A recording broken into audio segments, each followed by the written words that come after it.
Mugabe and ZANU-PF think that they will win it.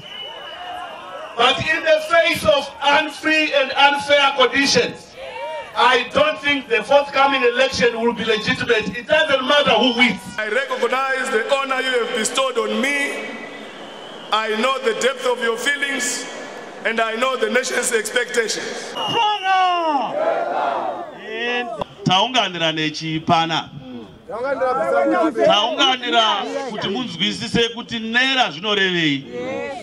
We in the MDC have resolved that we will no longer participate in this violent, illegitimate sham of an election process. Okay, guys.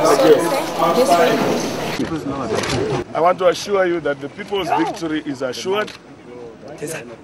In spite of the regime's attempts to subvert the people's will through other fraudulent activities that have been unearthed.